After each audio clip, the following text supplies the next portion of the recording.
परिषद महाराज उनके दामाद हैं और उनकी बेटी। ये 251 रुपये पीताम्बर से स्वागत करते हैं। तालियों के साथ स्वागत करें। भगवान को बनाए रखें, सब मनोकामना पूरी हो, धन दौलत से भंडार भरे रहें। माँ मेरे असली पिता कौन है? माँ ने कह दिया बेटा तेरे असली पिता और तेरे ही पिता नहीं, जगत पिता। तू बड़ा हो जाए ना, तपस्या करना, उस परम पिता को पाना, वो तेरे असली पिता है। माँ बड़ा हो जाऊं? अरे बड़ा हो तो गया, तू आज्ञा दे दे, बस बड़ा हो गया, तू आज्ञा दे दे। 5 वर्ष की अवस्था है, माँ कैसे आज्ञा दे दे? महाराज विष्णु पुराण में वर्णन आया है, जब ध्रुव महाराज चले हैं तो माँ को नहीं बताया, रात में ही माँ के पैरों को छूकर और विष्णु भगवान से प्रार्थना करेंगे कि माँ को तुम्हारे हवाले छोड़कर जा रहा हूँ, मेरी माँ की देखभाल करना। भागवत में वर्णन आया है, जब गए हैं तो माँ ने दिल पर पत्थर रख के आशीर्वाद दिया है, जा बेटा आशीर्वाद है मेरे, भगवान का भजन करना।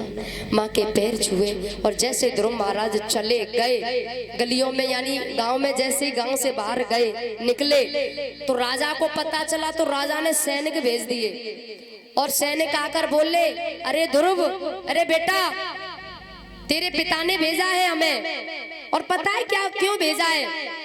आधा राज्य तुझे मिल जाएगा, वन को मत जा, वापस चल लौट कर, आधा राज्य मिल जाएगा, आधे राज्य का तू अधिकारी बन जाएगा। जैसे ये बात कही है ना, तो ध्रुव को हंसी आ गई, और हंसी आई और ऊपर देखा, वाह भगवान क्या लीला है तेरी, तेरा नाम लेके गांव की गलियां पार करी और मुझे राज्य मिलने लगा। तेरे नाम में कितनी शक्ति है, और जब मैं तुझे पालूंगा तब मुझे क्या मिलेगा? ए गांव वालों, मुझे कुछ नहीं चाहिए।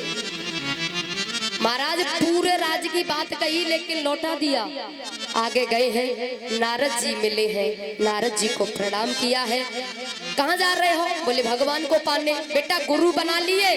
बोले गुरु तो नहीं बनाए। बोले बेटा बिना गुरु के भगवान मिलने वाले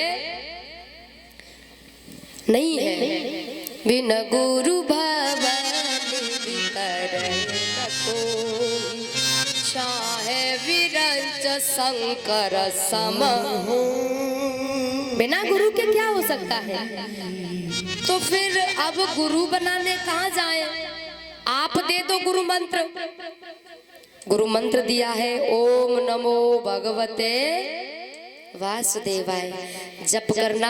और सुन बेटा, मधुबन में जाकर यमुना का किनारा, वहाँ तपस्या करना। आज भी जन्म भूमि जहाँ है मथुरा, ध्रुव टीला है मधुबन में, जहाँ ध्रुव ने 6 महीने तपस्या करी। शायद आप कभी दर्शन करने गए हो। आज भी जब जाते हैं तो ऐसा शांति वातावरण लगता है कि इतनी शक्ति है वहाँ पर, जहाँ ध्रुव ने तपस्या की थी। और महाराज यमुना में स्नान किया है और तपस्या की है। 5 वर्ष की उम्र है। आज का 5 वर्ष का बेटा क्या बच्चा क्या जानता है? पूरे घर के नाम भी नहीं बता पाता, लेकिन वो भी 5 वर्ष का है। वो क्यों है? क्यों ऐसा है? क्योंकि माँ ने संस्कार दिए हैं। और आजकल की माँ बच्चे को गोद में ले लेंगी और टीवी सीरियल देखेंगी। बच्चा कहेगा मम्मी मम्मी पापा ये कौन है? पापा कहेंगे बेटा ये गोविंदा है, गोविंद। अच्छा अच्छा, ये कौन है? बेटा ये कैटरीना है। अच्छा, ये करते क्या है? बोले बेटा मुंबई में हीरो है। पापा पापा मैं भी हीरो बनूंगा। वो हीरो तो बनाने गलियों का जीरो है। क्या संस्कार दोगे? माँ ने संस्कार दिए थे, गर्भ से ही दिए थे, कूट कूट के संस्कार भरे थे, तब जाकर के आज वो दिन देखने को मिला कि छोटी सी अवस्था में वो तपस्या करने चला गया। संस्कार दिए महाराज, लेकिन आजकल की माताओं को फुर्सत नहीं है। एक बात और कहना चाहूंगी मैं, मैयाओं से भी और जितने बुजुर्ग, जितने पिता बैठे हैं, जिनकी बच्चियां हैं, बच्चे हैं, उनसे सबसे, आजकल सबके पास फोन रहते हैं लगभग। आप लोग कभी अपने बच्चों का फोन चेक करते हो? बच्चियों का फोन चेक करती हो, फुर्सत नहीं है तुम्हें, फिर बाद में सिर पकड़ के रोएंगी, किसे दिखाते हो? अब पछताने से हो तो क्या, जब चिड़िया चुंग गई तब तो तुमने ध्यान नहीं दिया। जब गलत रास्ते पे चले गए फिर रोएंगे पीटेंगे, क्या फायदा है?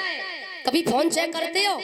महीना 2 महीना में, अरे ज्यादा नहीं तो 1 आध दिन में 10-5 मिनट इनके लिए निकाल लिया करो, क्योंकि औलाद बन गई तो जीवन बन गया, औलाद बिगड़ गई तो तुम्हारा जीवन बिगड़ गया। बार बार पासपोर्ट चेंज, बार बार अपना फेस लॉक, फिंगर, मतलब बार बार लॉक चेंज। आखिर बात क्या है, कारण क्या है? कभी सोचा? तुम नहीं सोचोगे, सोचोगे तुम जब तुम्हारे पास वो समय आ जाएगा तो जो तुमने सोचा भी नहीं है, जब सोचोगे। लेकिन कोई फायदा नहीं होगा। जो तुम इज्जत से शान से जिंदगी जीते हो ना, वो मिट्टी में मिल जाएगा, तब तुम्हें पता चलेगा। प्रार्थना है भैया, ज्यादा नहीं तो 2-4 दिन बाद 10-5 मिनट इनके लिए निकाल लिया करो, और इनसे थोड़ी बात किया करो। बेटी, ये घर की नीति है, हमारे घर की नीति राजनीति है, इस रेखा को इसे पार मत कर जाना। अगर तूने इस रेखा को पार कर दिया तो समझ लेना मुझसे बुरा कोई। अगर वो पिता बेटी से कह दे, हिम्मत नहीं है उसकी कि वो गलत रास्ते पे चली जाए, वो 100 बार याद करेगी कि मुझसे रोज रोज क्या कहा जाता है घर पे। लेकिन कौन कहता है? पिता को फुर्सत नहीं है ताश खेलने से, बाबा को फुर्सत नहीं है पर पंचायत करने से, माँ को फुर्सत नहीं है टीवी सीरियल देखने से, अम्मा को फुर्सत नहीं है पड़ोस में बैठ के पंचायत करने से। इन औलादे कौन देखे? बताओ, औलाद को कौन देखे? कोई किराएदार आएगा क्या? संभाल नहीं पाओगे तो फिर रोना पड़ेगा। बस इतना कहना चाहती हूँ मैं। बोली वृंदावन बिहारी लाल की। संस्कार दिए थे तो ज्यादा नहीं 6 महीने तपस्या करी और 6 महीने में परमात्मा को पा लिया। और महाराज, जब भगवान गए हैं ध्रुव के पास,